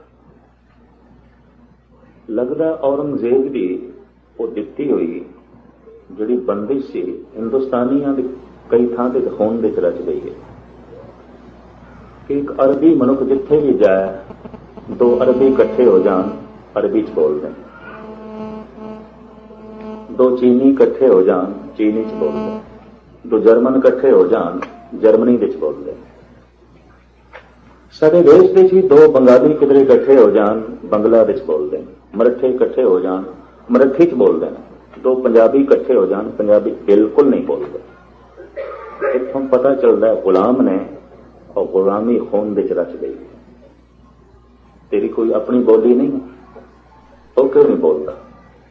जब दुनिया दे बाकी दे मनुख किधरे भी दो इकट्ठे हो जान, एक प्रांत दे, एक मुल्क दे, अपनी बोली च बोल दें, तैनूं की हो गया? और ਜਿਹੜੇ लोग कहते हैं प्रॉब्लम है, खाक है प्रॉब्लम। मैं कई मुल्कों में देखा जिथे चीनी ने उन्होंने अपनी दुकानों के उत्ते जिहड़े साइन बोर्ड भी लिखे अपनी भाषा च लिखे, नहीं पढ़ते तो ना पढ़े, नहीं दूसरा ग्राहक आंदा तो ना आवे, अपने ते आएंगे। इतना कौमी जज्बा अपनी बोली के उत्ते मर मिटदे। मलेशिया के, थाईलैंड के, सिंगापुर के मैं देखा अपनी बोली, अपनी बोली नाल प्यार, अपनी बोली नाल गल। ये गुलामी की निशानी है, बहुत वड्डी निशानी। और गुलामाना ज़हनियत टपक टपक के कहती है। खैर हुक्म कर दिता कोई हिंदू भारतीय भाषा नहीं पढ़ सकेगा, एक बंदिश ला दी। कहन जे आ जड़ा हुक्मनामा है एक एक शहर में जिस वक्त सुनाया गया तो आनंदपुर साहब की चोटी तो गुरु गोबिंद सिंह जी महाराज ने ललकार के एक सदा बुलंद की थी, ऐ औरंगजेब कि ओदे एहलकारो सुन लो, मैं शीश पे कलगी लावांगा, मेरे सिख भी लाएंगे, मैं दस्तार बन्नांगा, मेरे सिख भी बन्नांगे, मैं घोड़े की सवारी करांगा, मेरे सिख भी करेंगे, मैं गले विच मोतियां दी माला पहनांगा, वरना मोतियां दी माला नाल सतगुरु दा की शौक ते कलगी नाल की शौक। सिर्फ औरंगजेब दे हंकार नूं तोड़ना सी, ओदी विचारधारा नूं गलत साबित करना सी। मैं मोतियां दी माला पहनांगा, मेरे सिख भी पहनणगे, मैं झटके की प्रथा नूं जारी करांगा, मेरे सिख शस्त्र भी रखणगे, मैं एक हुक्म भी तेरा मनण नूं तैयार नहीं। और इतिहासकार किसी वक्त मैं थोड़े सामने रखांगा, लाला दौलत राय ने, अला यार खां जोगी ने खुद मन लिया इस गल नूं। ये हुक्मनामा किधरे आनंदपुर से भी जारी हो जाता और आनंदपुर भी इसकी लपेट विच आ जाता तो हिंदुस्तान का जिहड़ा प्राचीन धर्म है कदों दा गंगा च डुब जाता, रहना नहीं सी। इत्थे किसी ने ललकार मारी उन्हां उच्चियां चोटियां नहीं, इन्हां विचों एक भी हुक्म मनण नूं मैं तैयार नहीं। मैनू रोस है इस हुक्म ते मेरा रोस नहीं, जिथे जिथे हुक्म लागू होगा इस हुक्म नूं मैं कटांगा। तो वीर रसवी तलवार लेके अगों आ गए बादशाह, बला चार गई दरमिया आमदम, बतद बीरो तीरो तुफंग आमदम। ऐ औरंगजेब तू मैनू मजबूर कर दिता है, मैं हुण शस्त्र लेके अगे आवांगा और मैं नहीं चलना देंगा। जब इस तरह की हालत मन की बने तो फिर अंदर काले रंग की धारी बनती है, नीले रंग की धारी बनती है। ऐसा मनुख बाहरों नीले रंग तो बहुत प्रभावित होगा, काले रंग तो बहुत प्रभावित होगा। इस चक्कर च कभी ना पैना कि काला रंग कोई मौत का रंग है, इस चक्कर च ना पैना। श्रोमणी कमेटी दिल्ली कमेटी ने हुक्म कर दिता है कि जिस दिन दस्तार काले रंग की नहीं है वो गुरु की तेज से कीर्तन नहीं कर सकते। शीशगंज और दरबार साहब उन्होंने हुक्म कर दिया, दूसरे रंग के कपड़े ने कीर्तन नहीं कर सकता। और यह हुक्म बड़ा सख्ती नाल लागू किया। दो चार रागियों ने कह दिता सी भी असी नहीं बन सकते, उन्होंने कह दिता अस्तीफा दे जाओ, कीर्तन होगा इसे रंग चलेगा। और कुछ भाई कान सिंह जी तवारीखी सबूत मुहैया किए गए कि साहिब गुरु गोबिंद सिंह जी महाराज के नाल जिहड़े रागी सन अक्सर थां थां ते कीर्तन करते सन, वो किधरे आम संगीतकार नहीं सन। उन्होंने अंदर नीले रंग की धारी सी, काले रंग की धारी भी सी, जोश भी से, होश भी से। नीली सियाई कदा करनी पैरण पैर ध्यान। साहब कहने मैं काले रंग के कपड़े भी पहन ले, हुण अंदर रोस नहीं ते अंदर बीर रस नहीं ते बाहरों बंदा काला रंग पहन ले जरूर पखंड है, फिर पखंड है, कोई रोस ही नहीं। कबूल कर लेना जिहड़ा अनर्थ है तो उन्होंने कबूल करी जाए। गुरुद्वारे जिहड़ा अनर्थ होवे उन्होंने ग्रंथी कबूल कर लवे, गुरुद्वारे जिहड़ा अनर्थ होवे उन्होंने कोई धार ग्रंथी कबूल कर लवे, गुरुद्वारे जिहड़ा अनर्थ होवे उन्होंने कोई धार्मिक प्रचारक कबूल कर लवे, और गुरुद्वारे जिहड़ा अनर्थ होवे उन्होंने प्रबंधक भी कबूल कर लेना। मुर्दा ने मरे कुछ भी नहीं, न काला रंग है न नीला रंग, मुर्दे ने ते मुर्दियां ने सुत्तियां नूं की जगाना जिहड़े आप ही मुर्दा ने बिल्कुल ही मर गए। खुफ्तारा खुफ्ता के कुनद बिदार। हाफिज का कहना है किसी सुत्ते नूं जगाउण वास्ते जागया हुआ मनुख चाहिए। खुफ्तारा खुफ्ता के कुनद बिदार, जो सुत्ता होया सुत्ते नूं किस तरह जगाएगा? सुत्ते नूं जगाउण वास्ते जागया हुआ मनुख चाहिए। ते हाफिज नूं कह दईए सुत्ते की तो गल छड़े, जो मुर्दा हो वो की जगाएगा? तो मैं घूम फिर के देखा कई सुत्ते नहीं मुर्दे ही ने, मर गए। की खाक जगाना? मर गए बिल्कुल। कहण मात्र गुरुद्वारियां दे प्रबंधक मुर्दा बिल्कुल मर गए। एक लाश की तरह ने ते मनमुखताई की बदबू उन्हों के कोलों आउंदी, छड़ांद कोलों आउंदी। उंज गुरुद्वारियां दे मुखी, उंज धर्म के प्रचारक, पर सुते भी नहीं, मुर्दा मर चुके, बदबू कोल आउंदी। खुफ्तारा खुफ्ता के कुनद बिदार। तो मैं इस तरह जब अंदर कोई धीर रस नहीं ते अंदर रोस भी नहीं ते बाहरों काला कपड़ा पहन लेना जरूर पखंड है। बाबा फरीद के अंदर बड़ी निर्माणता है, क्योंकि सूफी जितने सन ना, बाबा फरीद वगैरह, हजरत निजामुद्दीन, ख्वाजा मोईनुद्दीन चिश्ती, इस तरह सरमद वगैरह, ये चोटी के सूफी संत होए ने, ये काले कपड़े पहनते थे। और बाबे फरीद ने इसका हवाला भी दिता, काले मेढे कपड़े काला मेढा वेश, गुण ही भरिया मैं फिरा लोग कहन दरवेश। मेरे काले कपड़ियां नूं वेख के लोकी दरवेश कहंदे ने, वरना मैं दरवेश नहीं है, मेरे अंदर तो रोस ही नहीं है।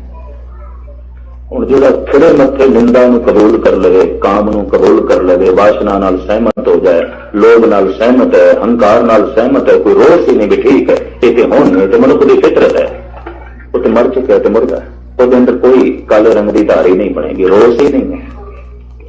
कि जिसके अंदर रोस नहीं है उन्हें कटना की है, उन्हें मारना की है, क्योंकि जिस जालिम ते रोस है फिर मनुख उसके नाल टकरावेगा।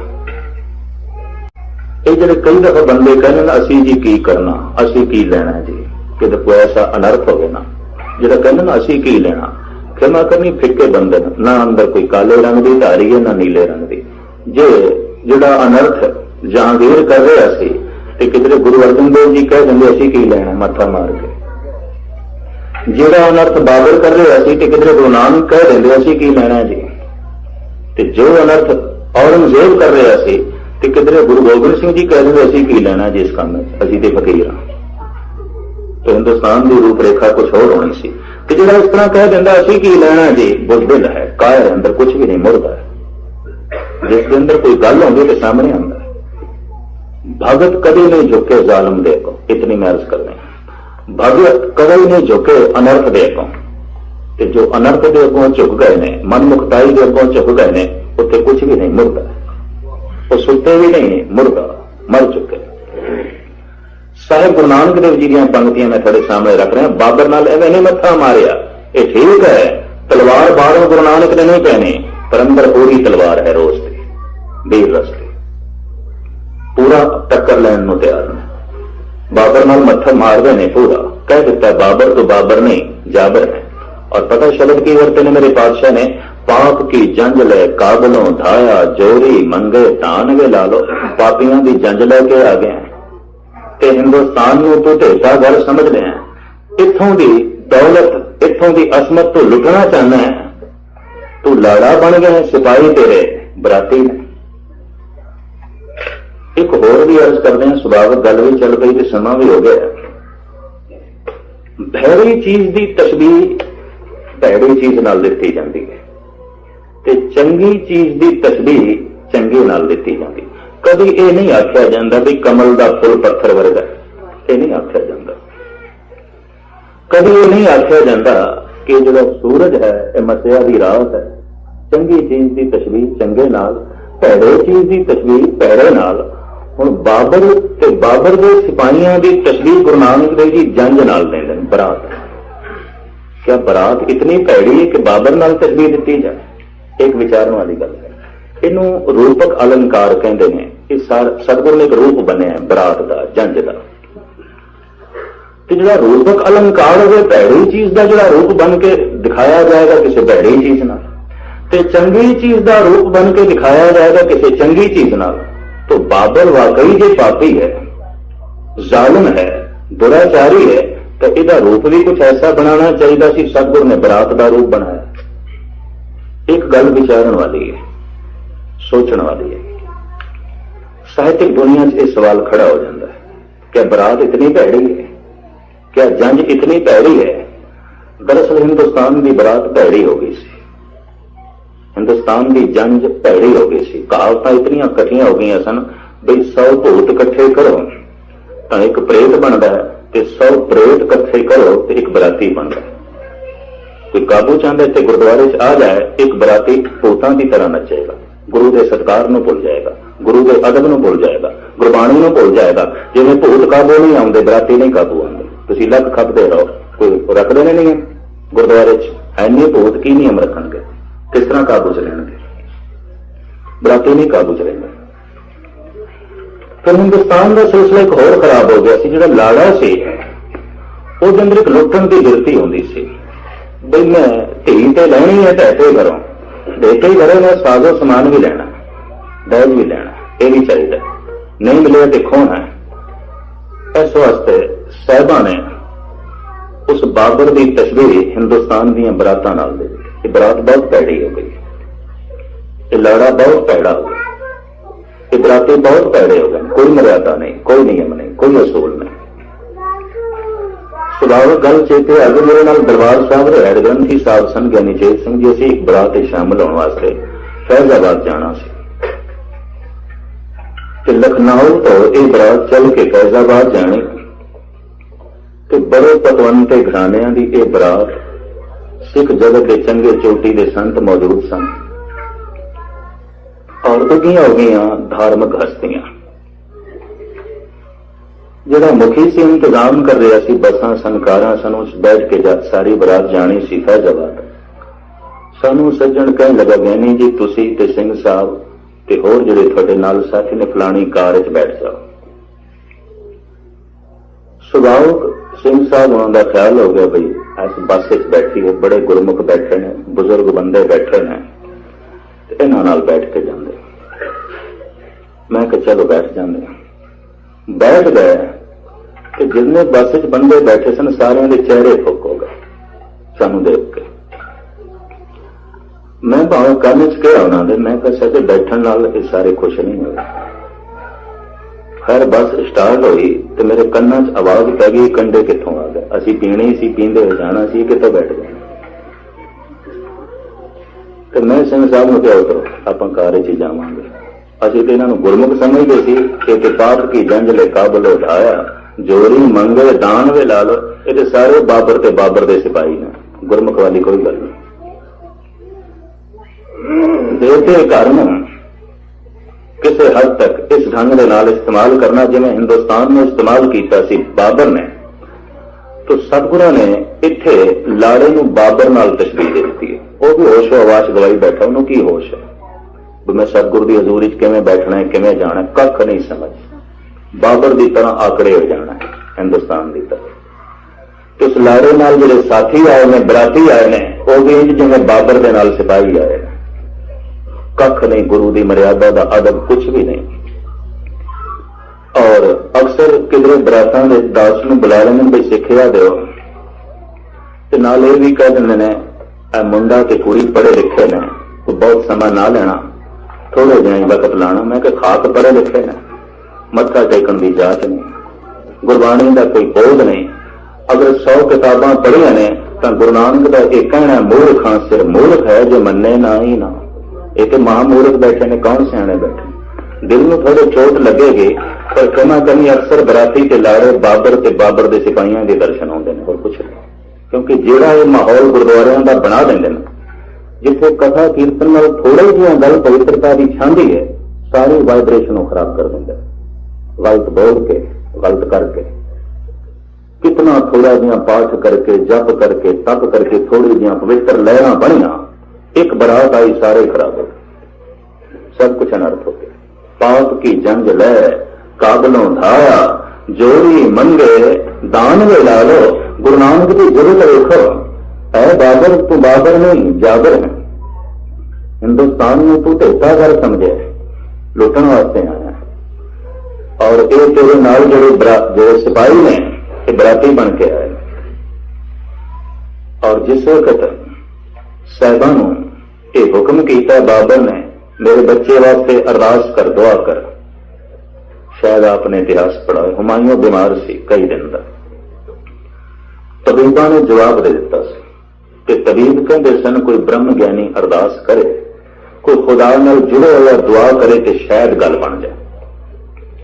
आंकड़े हुए बाबर ने हुक्म कर दिता, जितने साधु ने आले दुआले सब पकड़ लिया। हुण उन्होंने कहने लगा, लो दुआ करो। बेचारे डरदे, कई हथकड़ियां लगी उनके दुआ पे करते सन, हथकड़ियां ना अंदर काला रंग ना अंदर नीला रंग। यकीन जानो, गुस्ताखी माफ, अनर्थ भाई गल की अगर कोई अरदास कर रहे हो, समझ लो हाथों च हथकड़ियां लगियां और कुछ हथकड़ियां ने, और की उत्थे दुआ करी जाते सन कई। साहब गुरु नानक की बारी आई, साहब कहने लगे, बाबर इस तरह अरदास नहीं होती, इस तरह दुआ नहीं होती, ये तो दिलों निकले, तो दिलों को तू ठेस पहुंचाइए। दिलों चो सराग निकल सकता, दिलों चो दर्द दुआ निकल सकती, दुआ किस तरह निकलेगी, ऐसी नहीं करनी। साहब गुरु नानक ने जेल च पा दिता, दुआ करो। सतगुरु कहने लगे, तू गल नहीं समझिया ही नहीं, दुआ इस तरह नहीं होती। चक्की अगों रख दी, रब्बी कृष्ण वेख के, मौजे वेख के बाबर कदमां ते आके टिके। और खिमा करने, इस तरह का मत्था हिंदुस्तान के बादशाह नाल वो भी मार सकता है जिसके गीत ने नीली सियाही कदा करनी, पैर न पैर ने आन कट देना जालिम नूं ते विकारां नूं। असीं काले रंग की पोशाक पहनी है, नीले रंग की पोशाक पहनी है। साडे अंदर रोष भी है, साडे अंदर जोश भी है, मुर्दा नहीं आ, मरे हुए नहीं आ।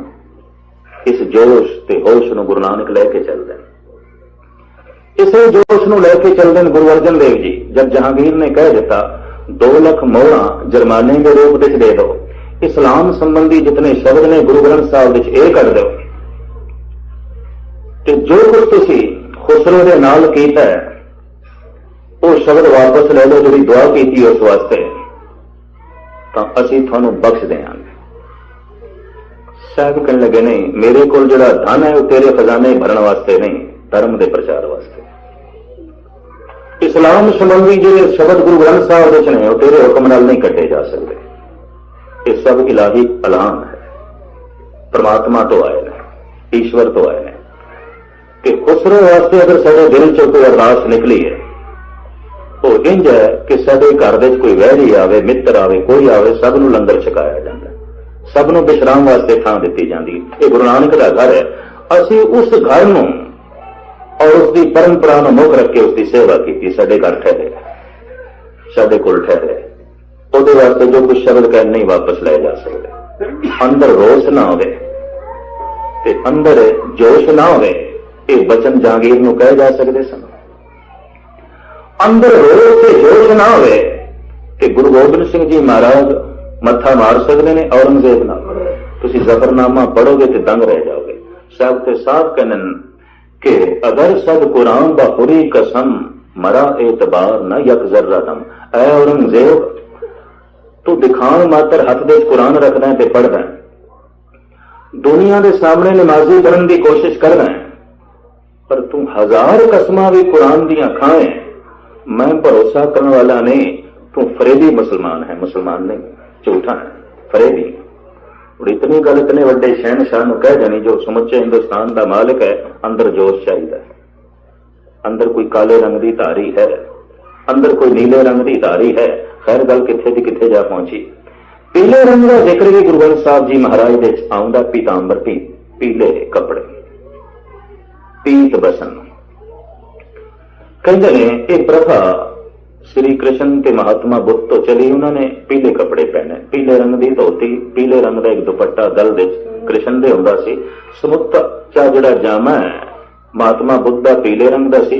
अज समुचे बौद्ध भिक्षु चाहे थानू थाईलैंड मिलन, जापान मिलन, वो पीले रंग के कपड़े चाहते, केसरी रंग। हुक्म किया सी उसने। नाम जपदियां जपदियां, बंदगी करदियां करदियां एक इश्क प्रेम की किरण मनुख के अंदर जागदी, प्यार की, रब्बी प्यार की।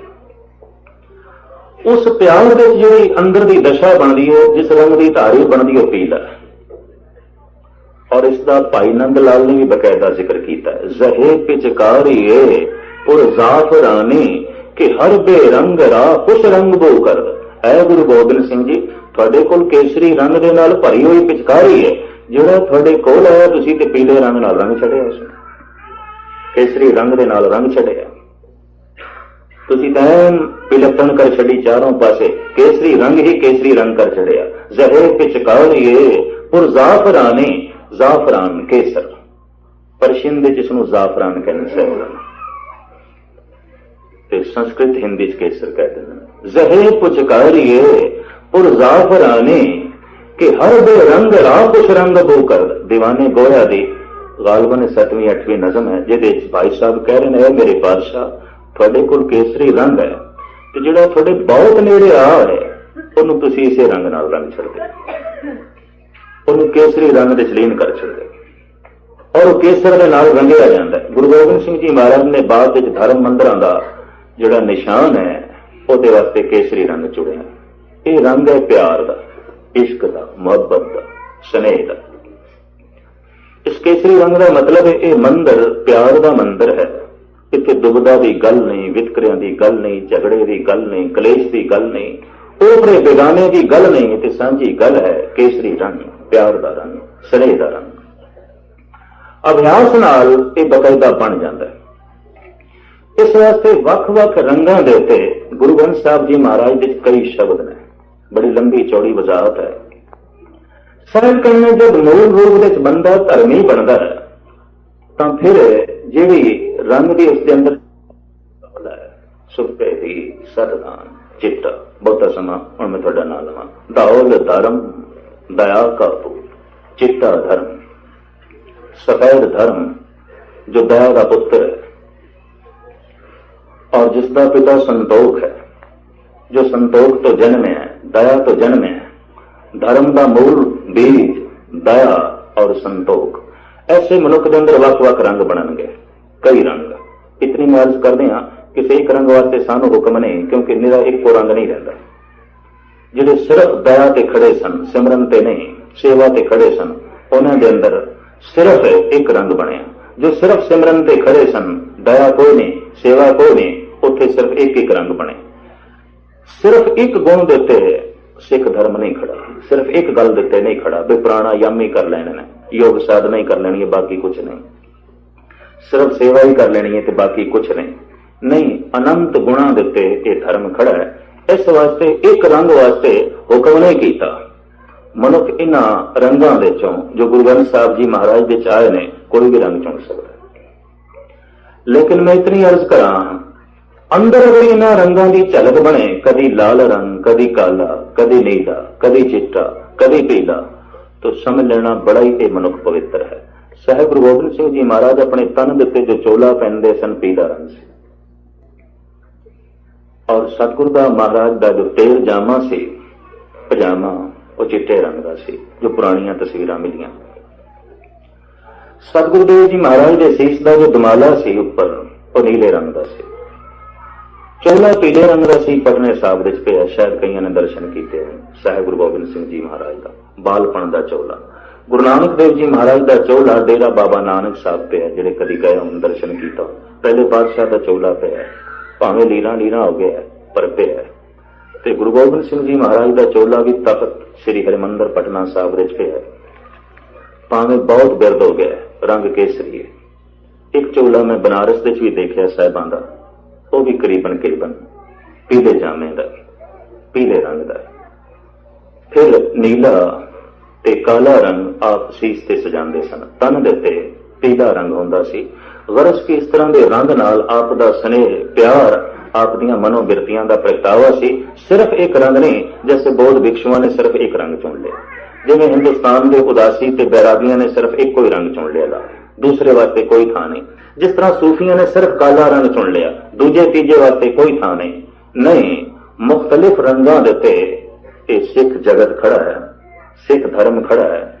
ਇਸ ਦੇ ਵਿੱਚ ਲਾਲ ਰੰਗ ਦੀ ਵੀ ਗੱਲ ਹੈ, ਪੀਲੇ ਰੰਗ ਦੀ ਵੀ ਗੱਲ ਹੈ, ਚਿੱਟੇ ਰੰਗ ਦੀ ਵੀ ਗੱਲ ਹੈ, ਨੀਲੇ ਰੰਗ ਦੀ ਵੀ ਗੱਲ ਹੈ, ਕਾਲੇ ਰੰਗ ਦੀ ਵੀ ਗੱਲ ਹੈ। ਗੁਰੂ ਗ੍ਰੰਥ ਸਾਹਿਬ ਜੀ ਮਹਾਰਾਜ ਦਾ ਪਾਠ ਪਠਨ ਕਰਦੇ ਹੋਇਆ ਇਹ 5 ਰੰਗ ਮੇਰੇ ਸਾਹਮਣੇ ਆਏ ਨੇ, ਜਿਨ੍ਹਾਂ ਦੀ ਥੋੜੀ ਜਿਹੀ ਵਜ਼ਾਹਤ ਸਮੇਂ ਦੀ ਉਲੰਘਣਾ ਕਰਕੇ ਹੀ ਮੈਂ ਤੁਹਾਡੇ ਸਾਹਮਣੇ ਰੱਖੀ ਹੈ। ਤੇ ਹੋਰ ਵੀ ਕਾਫੀ ਕੁਝ ਉਲੰਘਣਾ ਹੋ ਜਾਣੀ ਸੀ ਜੇ ਮੈਂ ਇਸ ਤਰ੍ਹਾਂ ਚੱਲਦਾ ਰਹਿੰਦਾ। ਮੇਰੇ ਪਾਤਸ਼ਾਹ ਬਖਸ਼ਿਸ਼ ਕਰਨ। ਧਰਮ ਦਾ ਉਹ ਬੀਜ ਹੈ ਦਇਆ ਔਰ ਸੰਤੋਖ। ਦਿਆਲੂ ਮਨੁੱਖ ਨੇ ਸੇਵਾ ਕਰਨੀ ਹੈ, ਸੰਤੋਖੀ ਮਨੁੱਖ ਨੇ ਸਿਮਰਨ ਕਰਨਾ। ਦਇਆ ਨੇ ਪੰਗਤ ਨੂੰ ਜਨਮ ਦਿੱਤਾ ਹੈ, ਸਿਮਰਨ ਨੇ ਸੰਗਤ ਨੂੰ ਜਨਮ ਦਿੱਤਾ ਹੈ। ਸੰਗਤ ਦੇ ਚ ਸਿਮਰਨ, ਪੰਗਤ ਦੇ ਚ ਸੇਵਾ। ਔਰ ਇਸ ਤਰੀਕੇ ਦੇ ਨਾਲ ਸੇਵਾ ਸਿਮਰਨ ਦੇ ਤੇ ਇਹ ਸਿੱਖ ਜਗਤ ਦੀ ਰੂਪ ਰੇਖਾ ਖੜੀ। ਪਰ ਸੇਵਾ ਕੌਣ ਕਰੇਗਾ? ਸਾਹਿਬ ਕਰਨ ਜਿੱਥੇ ਦਇਆ, ਤੇ ਸਿਮਰਨ ਕੌਣ ਕਰੇਗਾ? ਜਿੱਥੇ ਸੰਤੋਖ ਹੈ। ਜਿੱਥੇ ਸੰਤੋਖ ਤੇ ਦਇਆ ਆ ਗਈ, ਉੱਥੇ ਧਰਮ ਆ ਗਿਆ, ਉੱਥੇ ਵੱਖ-ਵੱਖ ਰੰਗ ਅੰਦਰ ਬਣਨਗੇ। ਅਰਦਾਸ ਹੈ ਗੁਰੂ ਗ੍ਰੰਥ ਸਾਹਿਬ ਜੀ ਮਹਾਰਾਜ ਦੇ ਚਰਨਾਂ 'ਚ ਇਹਨਾਂ ਸਾਰੇ ਰੰਗਾਂ ਦੀ ਝਲਕ ਤੇ ਇਹਨਾਂ ਸਾਰੇ ਰੰਗਾਂ ਦਾ ਰਸ ਤੁਸੀਂ ਮਾਣ ਸਕੋ। ਮੈਂ 20-25 ਮਿੰਟ ਤੁਹਾਡੇ ਜ਼ਿਆਦਾ ਲੈ ਗਿਆ, ਖਿਮਾ ਦਾ ਜਾਚਕ ਹਾਂ। ਕੋਸ਼ਿਸ਼ ਕਰਾਂਗਾ ਕੱਲ ਵਕਤ ਸਿਰ ਸਮਾਪਤੀ ਕਰ ਦੇਈਏ। ਸਰਬੱਤ ਦਾ ਹਾਰਦਿਕ ਤੌਰ ਤੇ ਧੰਨਵਾਦ। ਅਸੀਂ ਟਿਕ ਕੇ ਗੁਰਮਤਿ ਦੀਆਂ ਗੱਲਾਂ ਨੂੰ ਸਰਵਣ ਕੀਤਾ, ਗੱਜ ਵੱਜ ਕੇ ਫਤਿਹ ਪ੍ਰਵਾਨ ਕਰਨੇ। ਵਾਹਿਗੁਰੂ ਜੀ ਕਾ ਖਾਲਸਾ, ਵਾਹਿਗੁਰੂ ਜੀ।